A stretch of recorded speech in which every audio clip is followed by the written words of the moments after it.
नमस्कार बच्चों, उम्मीद है आप सभी ने छुट्टियों का भरपूर लुत्फ उठाया होगा। चलिए ले चलते हैं आपको फिर से विज्ञान की दुनिया में एक बार दोबारा। अध्याय 7 आज शुरू करना है बच्चों हमको। अध्याय 7 नाम है जिसका नियंत्रण एवं समन्वय।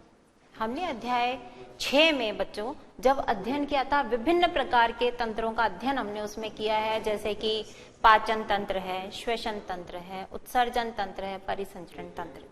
इस अध्याय की शुरुआत हमें करनी है बच्चों हमारे तंत्रिका तंत्र से। तो एक और तंत्र प्रस्तुत है आपके सामने, तंत्रिका तंत्र।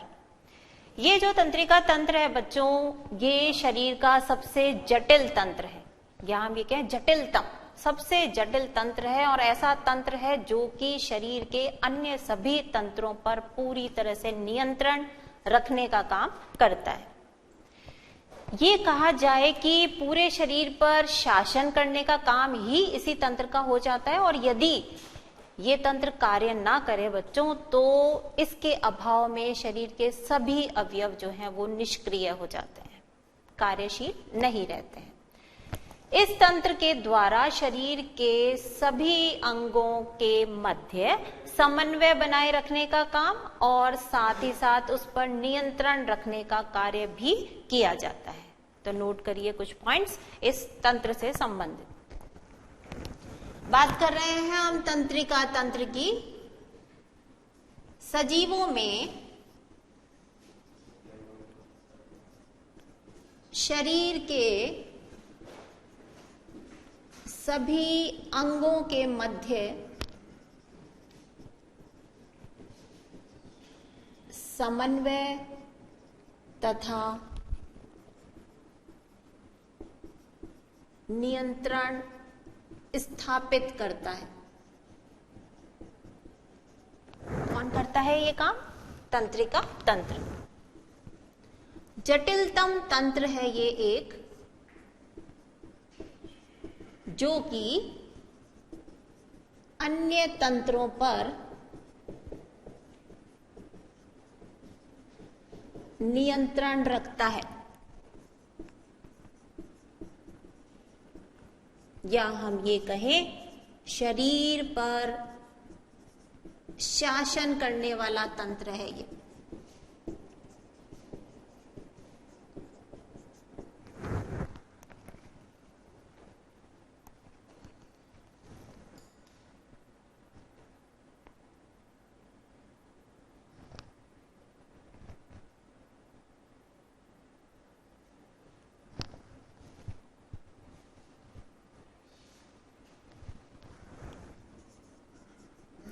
यदि हम इसकी रचना की बात करने लगे बच्चों, तो जिस प्रकार से शरीर के अन्य सभी भाग जो हैं वो, अन्य सभी अंग जो हैं वो कोशिकाओं से मिलकर बने होते हैं, उसी प्रकार से ये जो तंत्रिका तंत्र है ये भी कोशिकाओं से मिलकर के ही बना होता है। और जिन कोशिकाओं से मिलकर बना होता है उन्हें तंत्रिका कोशिकाएं, या दूसरा नाम और है बच्चों उसका न्यूरॉन्स। तो तंत्रिका तंत्र जो है वो तंत्रिका कोशिकाओं या न्यूरॉन से मिलकर बना होता है। असंख्य होती है इनकी संख्या हमारे शरीर में, और ये मानिए आप पूरे शरीर में इन कोशिकाओं का जाल फैला रहता है, ताकि शरीर में सूचनाओं का आदान प्रदान एक सिरे से दूसरे सिरे तक आसानी से हो सके। तंत्रिका तंत्र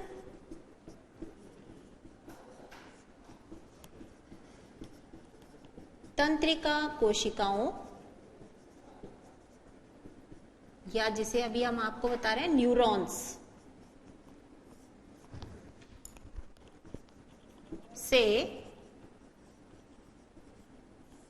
मिलकर बनता है। तंत्रिका तंत्र तंत्रिका कोशिकाओं या न्यूरॉन्स से मिलकर बनता है। तंत्रिका तंत्र की संरचनात्मक व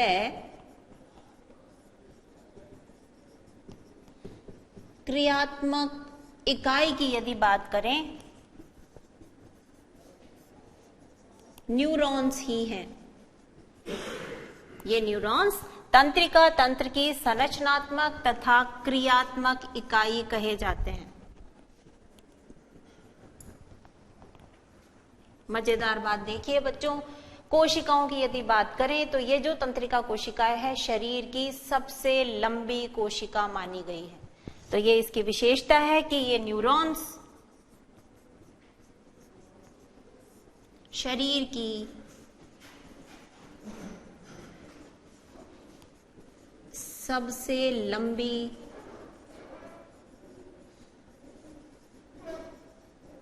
कोशिका है।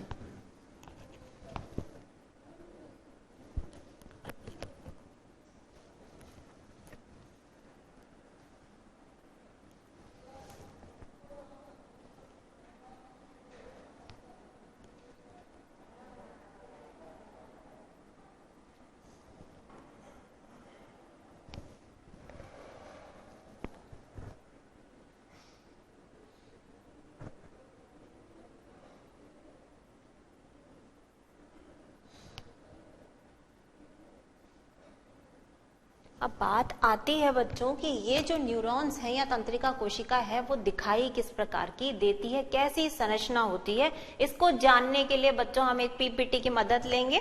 तंत्रिका कोशिका किस प्रकार की दिखाई देती है, क्या आपकी स्क्रीन पर आपके सामने इस प्रकार की संरचना है बच्चों इस तंत्रिका कोशिका की। देखिए, इसे हम समझने के लिए, इसकी संरचना को समझने के लिए हम इसे 3 भागों में विभाजित कर देते हैं बच्चों। सबसे पहले आप देखिए, आपको ये छोटे छोटे प्रवर्धनुमा, छोटे छोटे जो रेशे नुमा बाल नुमा संरचना आपको नजर आ रही है, इसे हम कहेंगे द्रुमिका। तो सबसे पहला भाग इस तंत्रिका कोशिका का कहलाएगा ये छोटे प्रवर्ध, जो कि धागे नुमा रचना के हैं। इनकी लंबाई होती है कम और सूचनाओं को या उद्दीपनों को, उद्दीपन क्या होते हैं बच्चों, जैसे गर्म चीज को छूते ही हमें लगती है दर्द का अनुभव होना, स्पर्श का अनुभव होना, ठंडे का अनुभव होना, चुभन का अनुभव होना, इस प्रकार के जो ये कुछ उद्दीपन होते हैं उन सब की सूचनाओं को इन सिरों के द्वारा ग्रहण किया जाता है। साथ ही साथ फिर रासायनिक क्रिया के द्वारा इन सूचनाओं को, इन उद्दीपनों को विद्युत आवेग के अंदर बदला जाता है यहाँ पर। तो ये तो बात हो गई इस तंत्रिका कोशिका के एक भाग जिसे हम कह रहे हैं द्रुमिका। अंग्रेजी में जो आपको नजर आ रहा है ये है डेंड्राइट्स, हिंदी में हमें याद करना है द्रुमिका। उसके बाद द्रुमिका के सिरे जुड़े हुए हैं बच्चों, ये एक देखिए नीले रंग की जो ये आपको अनियमित आकृति की संरचना नजर आ रही है आपके सामने, ये है इसका दूसरा भाग, कोशिका काय कहलाता है। ये अनियमित आकार की रचना होने के साथ ही साथ आप देखिए इसमें पीले रंग की जो ये गोलाकार संरचना है, ये केंद्रक है जो इसमें उपस्थित होता है। साथ ही साथ इसके अंदर पाए जाते हैं कोशिका द्रव्य, जिसमें कि ये कुछ सेल बॉडी उपस्थित, ये जो है सेल बॉडी किसे कहा गया है, जो डेंड्राइट से निकली हुई अनियमित आकृति की संरचना है, जिसे हम हिंदी में क्या कह रहे हैं, कोशिका काय। तो इसके अंदर बच्चों एक केंद्रक उपस्थित होता है, साथ ही साथ इसमें कोशिका द्रव्य भी पाया जाता है। तीसरा जो भाग है इस तंत्रिका कोशिका का, वो आप देखिए एक कोशिका काय से निकला हुआ ये लंबा हल्के रंग का जो ये प्रवर्ध है, काफी लंबाई तक जा रहा है, सफेद सी कुछ पीलापन लिए हुए जो संरचना है, इसे कहा जाता है तंत्रिकाक्ष। क्या नाम है इसका, तंत्रिकाक्ष। कोशिका काय से निकला हुआ ये एक लंबा प्रवर्ध होता है। कभी कभी बच्चों ये शाखित भी हो सकता है, और कोशिका काय से जब आवेग आगे संचरित होते हैं, आगे निकलते हैं, तो इसमें से होकर के ये गुजरते हैं। बात देखने की ये है बच्चों, शरीर में जैसे हम बता रहे हैं एक ही तंत्रिका कोशिका नहीं है, ऐसी असंख्य तंत्रिका कोशिकाएं हैं जो कि आपस में जुड़ी रहती हैं। तो अब बात ये है कि तंत्रिकाक्ष का जो ये अंतिम सिरा है, ये देखिए ये जैसे जो नीला भाग आ गया, ये इसका अंतिम सिरा है, और इसके बाद फिर दूसरी तंत्रिका कोशिका की द्रुमिका से ये हिस्सा जुड़ा रहता है। एक तंत्रिका कोशिका और दूसरी तंत्रिका कोशिका के बीच में जो रिक्त स्थान होता है उसे सिनैप्स कहा जाता है। इन सिनैप्स से गुजरते हुए ये आवेग एक सिरे से दूसरे सिरे तक पहुंचते हैं। अब कार्य प्रणाली कैसे होती है इसकी जरा ये भी हम जाने। जैसे ही उद्दीपनों को बच्चों इन द्रुमिका के सिरे से ग्रहण किया जाता है, वो विद्युत आवेग में बदल दिए जाते हैं। उसके बाद उद्दीपन जो है, जो कि विद्युत आवेग में बदल चुके हैं, अब कोशिका काय में संचरित हो जाते हैं, यहां पहुंच जाते हैं। यहां से निकलने के बाद जो आवेग है वो तंत्रिकाक्ष से होता हुआ गुजरता है, यहां इसके अंतिम सिरे पर पहुंचता है। वहां ये तंत्रिकाक्ष कुछ रसायनों का विमोचन, यानी निकलते हैं वो रसायन, उनका विमोचन कराता है, और ये रसायन अब सिनेप्स, जो आपको बताया, दो तंत्रिका कोशिका के बीच का रिक्त स्थान, उस सिनेप्स को पार करके ये अगली तंत्रिका कोशिका की द्रुमिका से संचरित हो जाते हैं। इस प्रकार एक तंत्रिका कोशिका से दूसरी तंत्रिका कोशिका, दूसरी से आगे की कोशिकाओं में होते होते ये आवेग अंत में पेशी कोशिकाओं तक ले जाए जाते हैं। तो इस प्रकार की कार्यप्रणाली होती है बच्चों इसकी तंत्रिका कोशिका की। तंत्रिकाएं जो हैं वो पेशियों से संबंधित होती हैं, और जो इनका जो संधि स्थल है, जुड़ने का जो स्थल है, उसे हम तंत्रिका पेशी संधि कहते हैं। आपके परीक्षाओं में बच्चों एक तो ये तंत्रिका कोशिका का चित्र पूछा गया है, इसकी संरचना पूछी गई है, और एक बार बोर्ड में तंत्रिका पेशी संधि का चित्र बनाइए, ये पूछा गया। तो लौटते हैं हम अपनी क्लास में। बात हम कर रहे थे बच्चों संरचना की, कुछ मेन पॉइंट्स हम नोट कर लेंगे। न्यूरॉन की संरचना या तंत्रिका कोशिका की संरचना।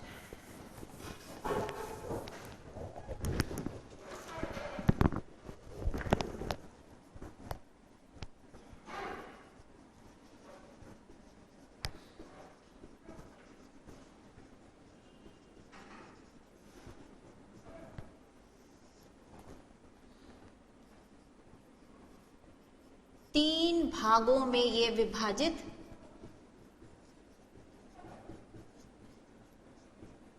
कौन कौन से बताया अभी हमने आपको चित्र के माध्यम से। सबसे पहला भाग है द्रुमिका, दूसरा भाग कोशिका काय, और तीसरा जो हिस्सा है वो इसका है तंत्रिकाक्ष। सबसे पहले बच्चों द्रुमिका, क्या है ये द्रुमिका? धागे नुमा,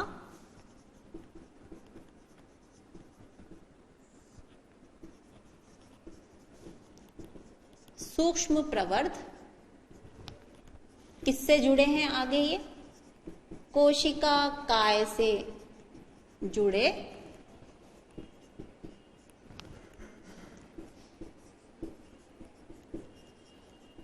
सूचनाओं को इनके सिरों द्वारा ग्रहण किया जाता है,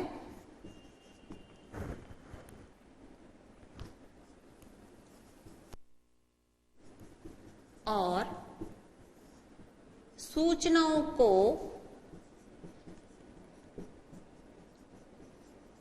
रासायनिक क्रिया द्वारा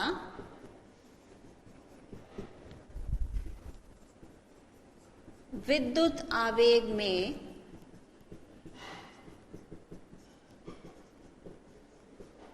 बदला जाता है।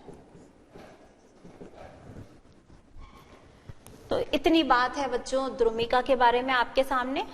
धागेनुमा सूक्ष्म प्रवर्ध युक्त संरचना कोशिका काय से जुड़ी हुई रहती है, सूचनाओं को इनके सिरों द्वारा ग्रहण किया जाता है, और इन सूचनाओं को फिर रासायनिक क्रिया के द्वारा विद्युत आवेग में परिवर्तित किया जाता है, जिस रूप में ये आगे की तरफ गति करते हैं। दूसरा जो इसका भाग है कोशिका काय,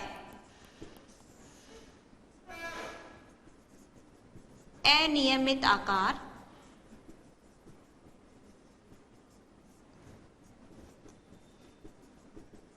मध्य में बड़ा केंद्रक उपस्थित,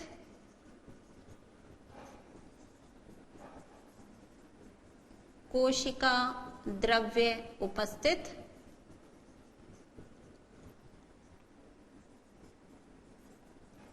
द्रुमिका से आवेग यहां आते हैं।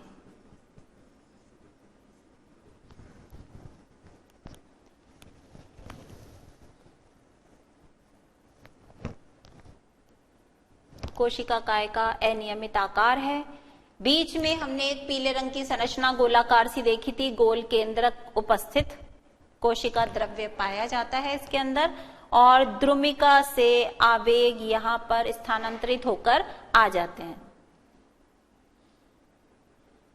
तीसरा हिस्सा है इसका तंत्रिकाक्ष।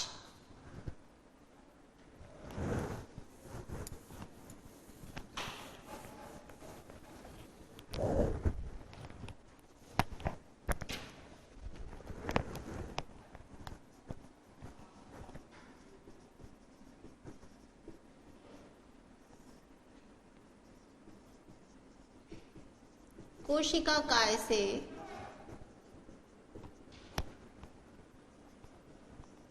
लंबे प्रवर्ध के रूप में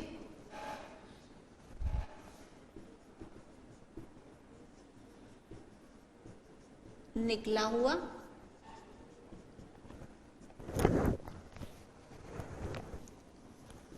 इसका अंतिम सिरा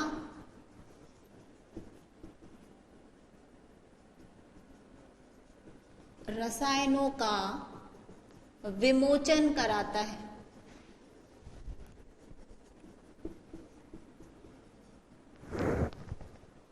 लिख लें आप बच्चों ये फटाफट। द्रुमिका का लिख लिया होगा शायद आपने।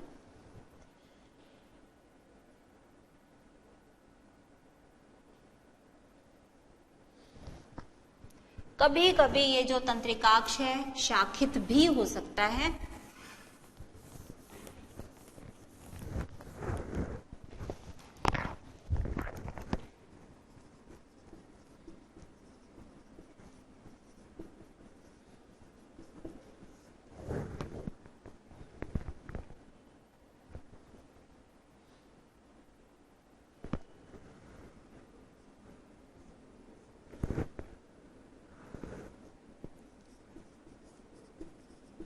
तंत्रिकाक्ष के अंतिम सिरे व दूसरी तंत्रिका कोशिका के द्रुमिका के मध्य उपस्थित जो रिक्त स्थान है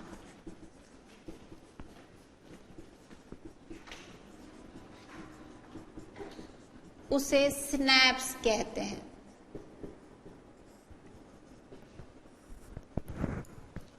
कोशिका काय से लंबे प्रवर्ध के रूप में निकला हुआ होता है ये तंत्रिकाक्ष, और इसका अंतिम सिरा कुछ रसायनों का विमोचन कराता है। कभी कभी ये संरचना शाखित भी हो सकती है, और इसका अंतिम सिरा जो दूसरी तंत्रिका कोशिका के द्रुमिका से जुड़ा होता है उनके मध्य में जो रिक्त स्थान मौजूद है उसे सिनैप्स कहते हैं। इस रिक्त स्थान को पार करके ही ये जो रसायन है वो एक तंत्रिका कोशिका से दूसरी तंत्रिका कोशिका तक संचरित होते होते आगे जाकर पेशियों तक पहुंच जाते हैं। समय है बच्चों ब्रेक का, लौटते हैं ब्रेक के बाद, आप नोट कर सकते हैं फिर और।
बार फिर से आपका नोट कर सकते हैं आप, जिनका थोड़ा छूट गया है।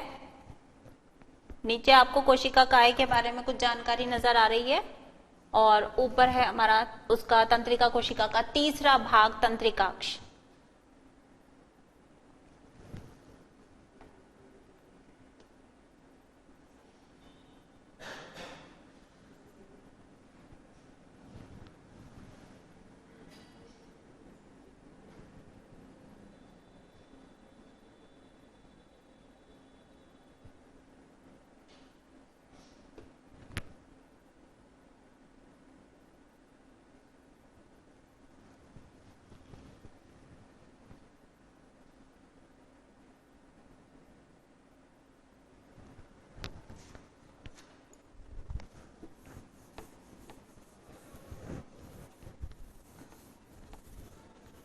यदि हम संक्षेप में इसकी कार्य प्रणाली को देखें, किस प्रकार से तंत्रिका कोशिका कार्य करती है, देखिए उद्दीपन किसके द्वारा ग्रहण किए गए, द्रुमिका के सिरे द्वारा, और इन उद्दीपनों को किसके रूप में बदला गया, यहां पर विद्युत आवेग के रूप में परिवर्तित,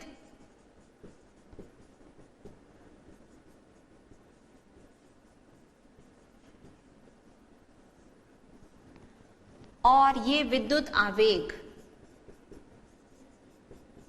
कहां संचरित कर दिए गए, कोशिका काय में पहुंचे। कोशिका काय से ये हस्तांतरित कर दिए गए तंत्रिकाक्ष में, और तंत्रिकाक्ष से सिनैप्स को पार करते हुए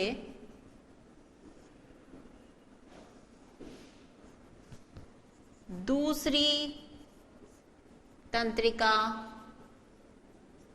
कोशिका तक पहुंच गए, और ये क्रम आगे जारी रहा और अंत में कहां पहुंच गए, ये पेशी कोशिका तक पहुंच गए।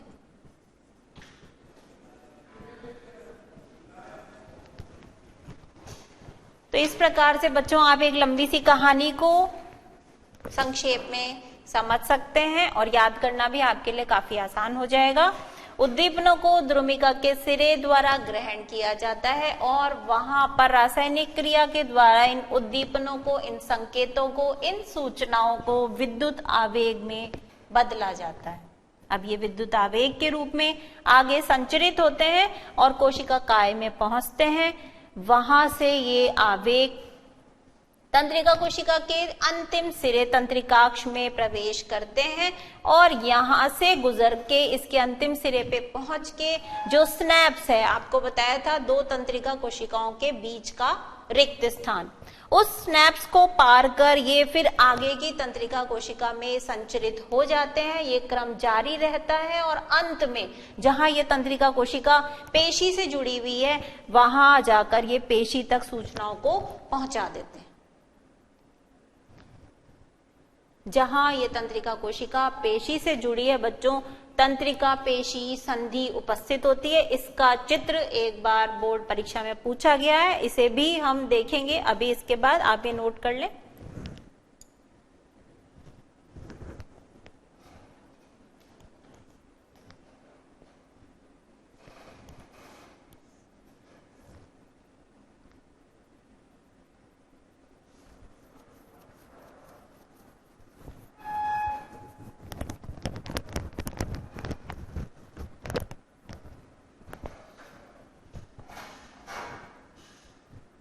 कुछ इस प्रकार का चित्र है बच्चों आपके सामने तंत्रिका पेशी संधि का, जो पूछा गया है बोर्ड परीक्षा में।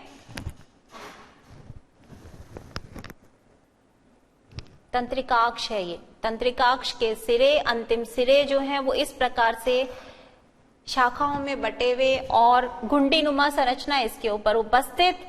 ये जो है पेशी फाइबर हैं, पेशी तंतुओं से जहां ये तंत्रिकाक्ष जुड़ा हुआ है, ये है आपकी कहलाती है ये तंत्रिका पेशीय संधि। तो ये इस चित्र को पूछा गया है बच्चों बोर्ड परीक्षा में, इसे भी आप देख लें, बना लें।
चलिए बच्चों, बना लिया होगा आपने।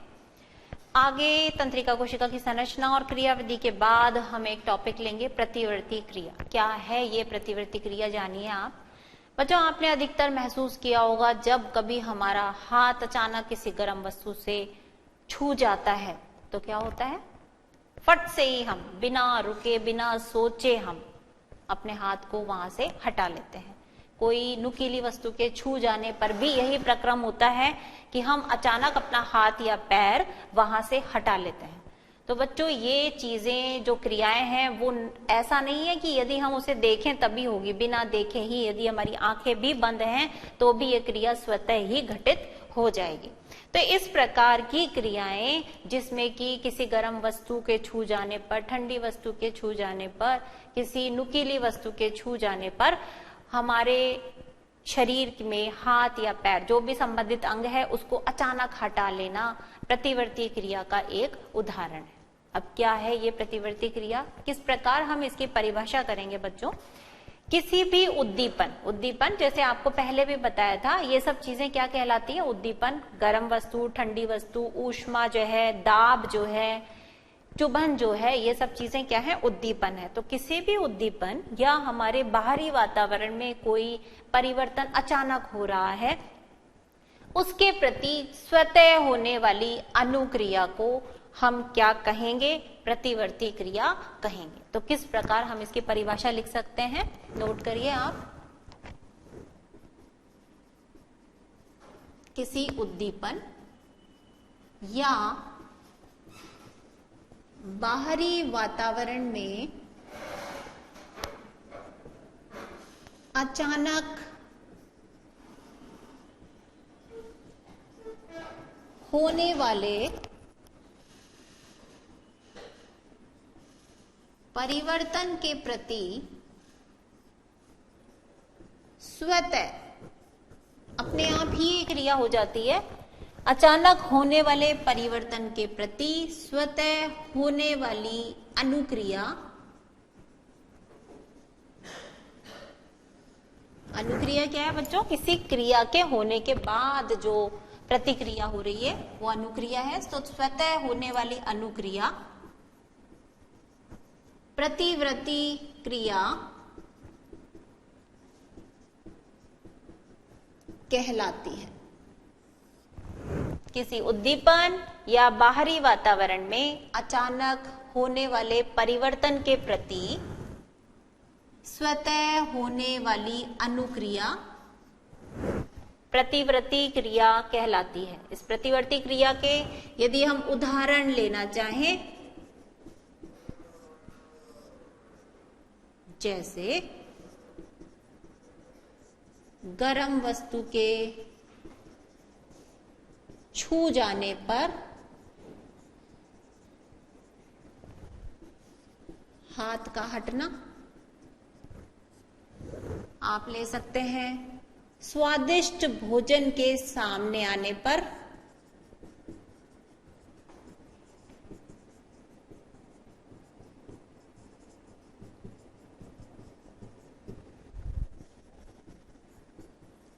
लार का बनना, अचानक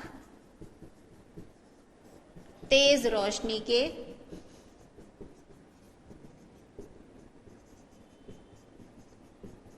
आंखों का बंद होना। इस प्रकार ये कुछ उदाहरण हैं आपके प्रतिवर्ती क्रिया के। ठंड लगने पर हमारा सिकुड़ जाना, ये सब उदाहरण किसके हैं बच्चों, प्रतिवर्ती क्रिया के हैं। अब ये जो क्रियाएं हैं इनकी खासियत ये है कि ये क्रियाएं जो हैं ये अनैच्छिक हैं, इन पे हमारी क्रिया का, हमारी इच्छा का नियंत्रण नहीं है। ये अनैच्छिक क्रियाएं हैं।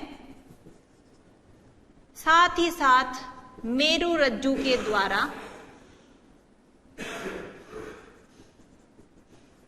नियंत्रित होती है।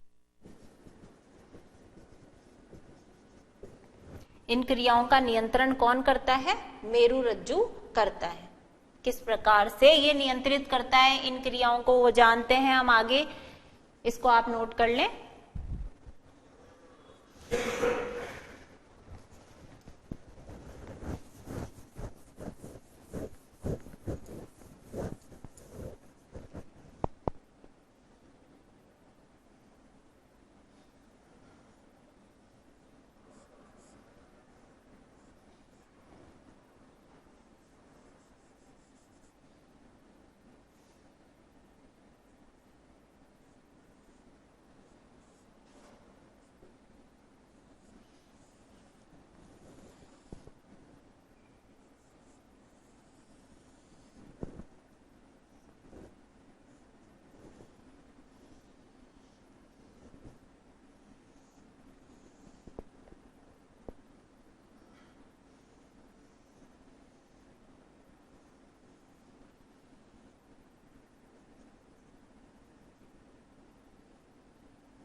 लिख लिया होगा बच्चों।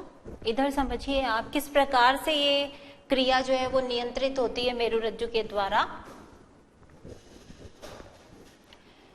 ये देखिए जैसे गर्म वस्तु है, हमारे हाथ में उपस्थित जो उद्दीपन ग्रहण करने वाली कोशिकाएं हैं वो इन सूचनाओं को, इन उद्दीपनों को ग्रहण करती हैं और इन सूचनाओं को संवेदी तंत्रिका कोशिकाओं के द्वारा, ये जो कि वस्तु क्या है, गर्म है, इस सूचना को ले जाया जाता है मेरुरज्जु के अंदर। यहां संबंधित उद्दीपन के प्रति अनुक्रिया जो है वो बिना हम सोच भी नहीं सकते उतने कम समय में निर्धारित होती है और उसके बाद यहां से सूचनाओं को लेकर के, निर्देशों को लेकर के मेरुरज्जु से वापस प्रेरक तंत्रिका कोशिकाओं के द्वारा ये सूचनाएं संबंधित पेशी तक पहुंचाई जाती हैं। इस प्रकार सूचनाएं अंगों से लेकर कहां पहुंची बच्चों, मेरुरज्जु तक पहुंची और मेरुरज्जु से सूचनाएं जो इनके लिए निर्देश निर्धारित हुए वो निर्देश मेरुरज्जु से होते हुए संबंधित अंग तक पहुंचे। इस प्रकार ये जो पूरा पथ है उसे हम कहते हैं प्रतिवर्ती चाप। ये भी चित्र एक बार आपके बोर्ड में पूछा गया है, तो प्रतिवर्ती चाप क्या है बच्चों, इसे भी हम नोट कर सकते हैं। अंगों से सूचनाओं का प्रतिवर्ती चाप किसे कहते हैं, अंगों से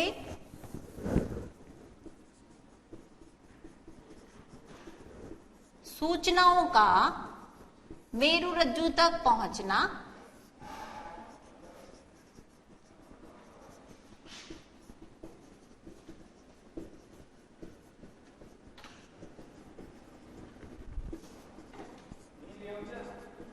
तथा आवश्यक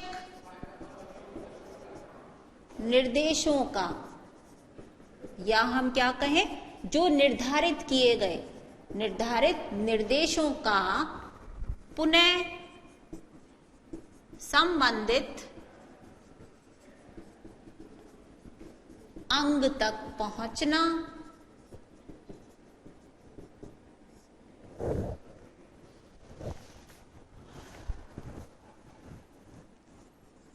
पहुंचने का जो मार्ग है उसे प्रतिवर्ती चाप कहते हैं। अंगों से सूचनाओं का मेरुरज्जु तक पहुंचना तथा आवश्यक निर्देशों या निर्धारित निर्देशों का पुनः संबंधित अंग तक पहुंचना क्या कहलाता है, प्रतिवर्ती चाप कहलाता है। अब समय है बच्चों हमारे बोर्ड के प्रश्नों का।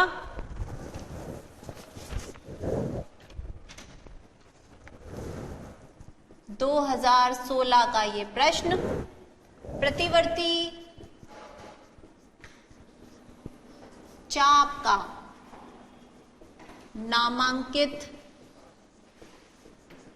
चित्र बनाकर प्रतिवर्ती क्रिया समझाइए।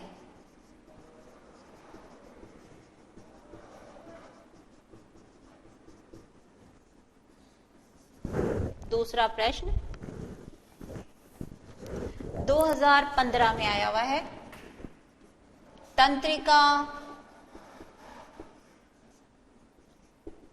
पेशीय संधि का नामांकित चित्र बनाइए। जो चित्र आपको पहले बनाकर समझाया गया था। तीसरा प्रश्न, तंत्रिका कोशिका का 2014 में आया हुआ है, तंत्रिका कोशिका का नामांकित चित्र बनाकर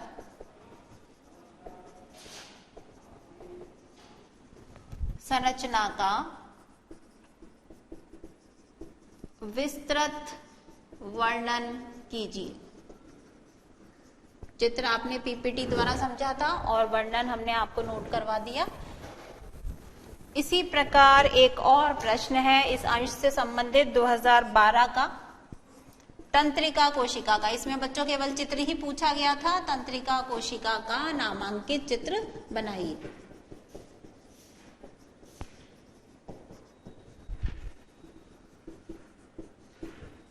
नोट कर कर लें आप ये प्रश्न, उत्तर सबके हमने डिस्कस कर लिए हैं।